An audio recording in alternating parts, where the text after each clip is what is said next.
Right, well, welcome back to another video. Welcome back out at sea. I am on Wally B, Martin's boat, yet again. I have been very privileged and very lucky to be invited out on this fantastic vessel, and we're after some fish. We're in the Solent, anchored up on a mark. We've got a ledge to the side of us. Isle of Wight is just there, and it drops off to like some nice deep water with some nice tide flowing through.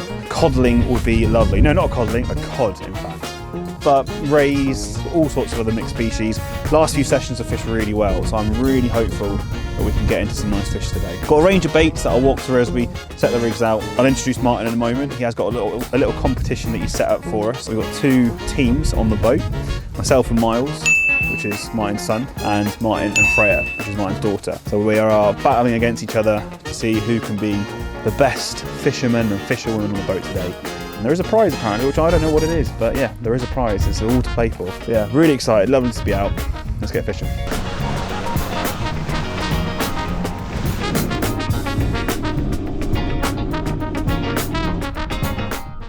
Right, well, first plan of attack is to set out my Penn Regiment 3 boat series. This is a 20 to 30 with a Penn Squall 40 LD or lever drag. And all I'm going to do on this, if I can loosen it off a little bit, is windy today.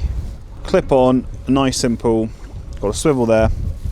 What's that, about 2.5-ish foot of, I believe I've used 80-pound mono on this to a, I think that again, my memory's terrible. I should really remember this if I'm going to talk through it. I think it's a Surf and Uptide extra hook from Cox and Rule, probably a 3.0, 4.0 type size. I'm going to whack a mackerel fillet on that. And that is going to be going down for conger, a ray, or whatever else is down there that fancies a bit of munch of mackerel.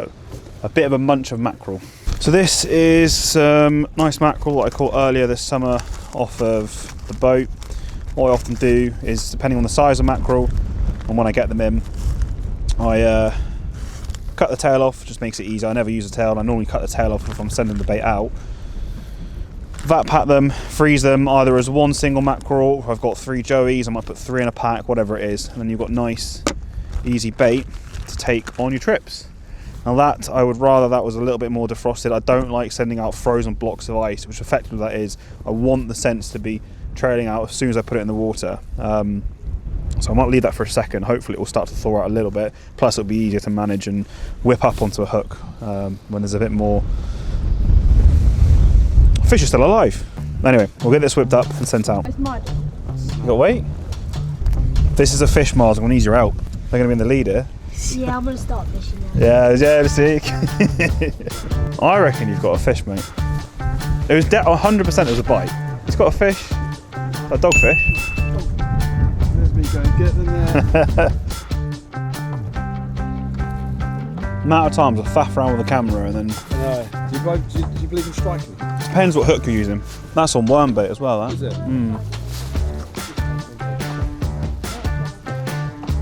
Wonder if it was a bream or something. Alright, we'll leave that there for a second. Right, so as we mentioned, who's currently in the lead actually as well, we're out on Martin's boat yet again, and you've set up a little competition for today for us, haven't you? Today, we have a competition. It is James and my son Miles versus myself and my daughter Freya. And there is a prize up for grabs, and you'll see what the prize is later on. But it is a prize nevertheless. They're very excited and they keep trying to get me to disclose what the prize is, but I can't yet. It's a bit of a secret. And I've got to say, my teammate Miles has really been telling me to put my finger out because I need to put more effort in. Well, he's been non-stop, hasn't he? Yeah, he's been non-stop supervising, keeping an eye on just watch his phone, the boat and the helm, you know, making sure it's all facing the right direction.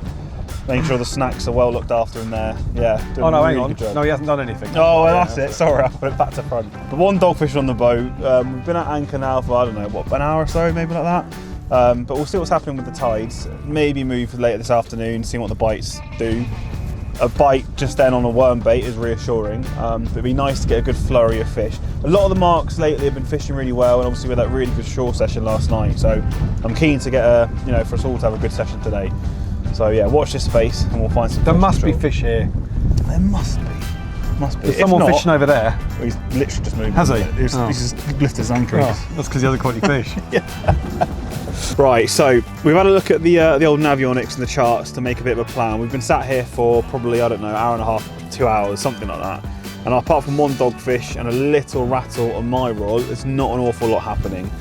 We're a little bit kind of penned in because we've got quite strong winds today. I think gusting up to nearly 30 miles an hour, southeasterlies, hence why we've sheltered in the Solent.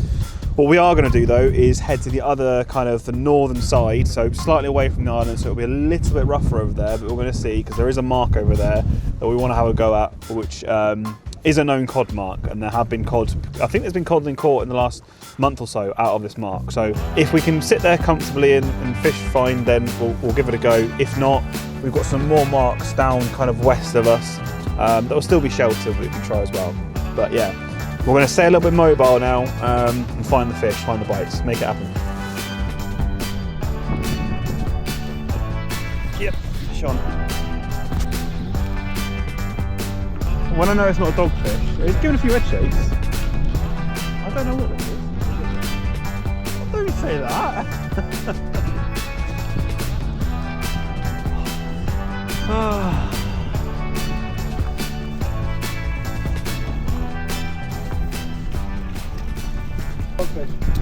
Wow, look at that specimen.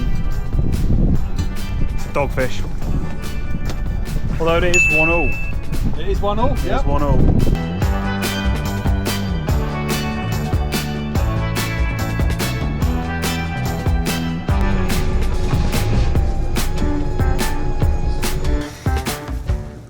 Right, well, as you would have seen, we have moved marks across the Solent. It's not too lumpy over here. So one dogfish each, which is, yeah, not the best fishing, is it? But not blanking. Keep the baits topped up though, and we'll keep our fingers crossed. He's been sat there nibbling away for I don't know how long. Right, well, Team Miles has raced into the lead with another dogfish. All dogfish, a dogfish day, not a coddling day. I don't know who told you it would be cod today. We said we're after dogfish. But I will say, it did look like a huss when it came up, and he was going to behave. It is quite an interesting coloured one, almost like a leopard print. Or as about interesting as a dogfish can get, but still, it's fish, catching fish. It's the name of the game, and that's what we're doing. How do you know that is a dogfish and not a little bull huss? So a huss would have a broader head, so it'd have like a wide, stocky head here, and it's quite noticeable normally. And then they've got two flaps that kind of stick up here as well, which is one of the best ways to distinguish them. I don't mind dogfish. I like catching fish. It's better than blanking. It is, definitely. Something like that. That's a smooth one. No, it's doggy. A flurry of dogfish for Team Freya meant they started to build a decent lead. With the scoring standing at 4-2 in their favour, something appeared in the distance which gave Team Miles some hope of scoring more fish. Right, Miles, we've got some work to do here, haven't we? Yeah. We've got some fish to catch. And dead ahead of us, there's a big shoal of what I assume are going to be bass, because tons of birds are working. So we're on the way to a new mark, but I think we're going to stop here. Where? Dead ahead of us.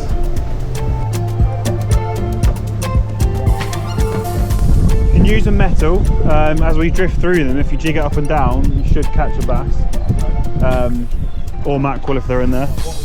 Right, Mars, come on. We've got some catching up to do. Let's get some fish. Yeah, fish on. Yeah.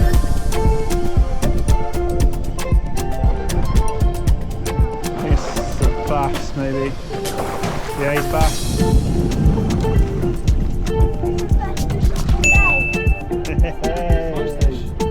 4-3 Miles. Let's get a fish in. Yeah, he's bass.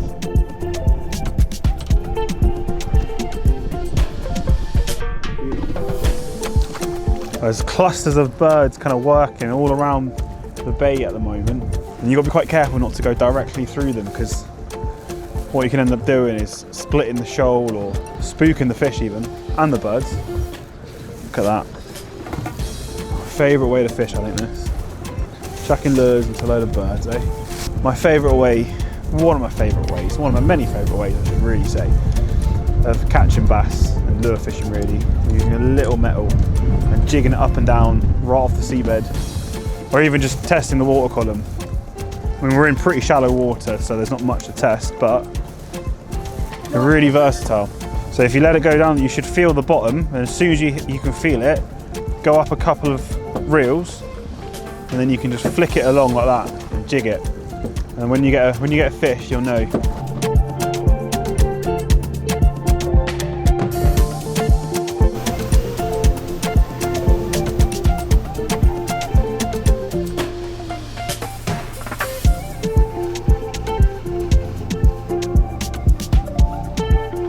Right, Miles, you've got a fish on to make it 4 all.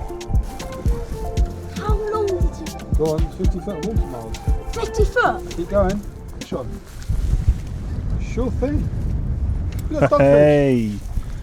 I got a dogfish Well done, there. Miles has played the smart game here. He's rested all morning when there's been no fish around. Oh, As soon as the bites have started, he's like, right, I'm on it. I'm on the rods. Right, so Miles has expertly made it 4 all for us with another dogfish. And I'm going out with a textbook smooth hound or even stingray bait. Yep, a bit late in the season for it, but who knows. That is 5 or 6 ragworm all whipped up into a nice big rag sausage. So we've moved to another mark. We're in about 50 foot of water, and yeah, let's try and catch something that isn't a dogfish. He's got. You got a bream. Is that a bream? Get on it before it comes off. Here's a bream. He's won it at the death. Put it, Dad. That's foul hooked. Don't count them. I don't know. It's moving it now. Right, well, as you saw there at the death, Martin has gone and pulled up a bream. It was foul hooked, so I did try to argue that it doesn't count, but we're going to count it. So final scores are 5-4. Of course, majority of fish today have been dogfish. It's the Solent. There's been lots of weed about. It's the Solent. But there is a winning team. So we're going to head back in, I think, grab some food, get everything packed down, and there is a prize giving ceremony for the winning team. We'll see you there in a minute.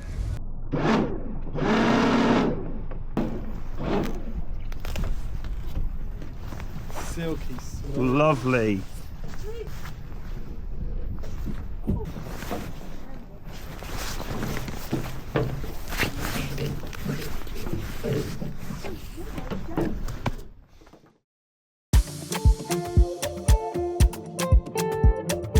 I feel like Judge Rinder. Right, look, this is like everyone's putting in their last please. It's I know, like, yeah. right, okay, here's my case. Or, I present to you my case and why I think. Can we just get on with it? Here we go. Best fish of the day. Actually, it's the best for the best fish of the day. Thanks. There you go. What did I get? Best fish of the day. Really, it's the most fish. Dang it. I was thinking maybe at least the I thought it was a I thought this was a Tic Tac. A piece of paper. You know, Gratitude. But what you have had is drinks and a dinner ball for you. oh yeah. get that anyway. You should have said that was tied in. Tied in, yeah. Otherwise, if you hadn't, you wouldn't have got any food. I'll show your certificates to camera. The best fish of the day. Really, what do you think the best fish of the day was? I think it's going to be toss up. It's going to be I'll tell you what, if the best fish of the day was a dead bream with a hook through the eye, I think you'd have to say the best fish of the day was James' bass. Well, it's that or a dogfish. Or a dogfish. Well, dogfish everybody knows I can't believe the prize. And the only other fish that was actually alive. Oh yeah, so by default, Yeah. I think really James does.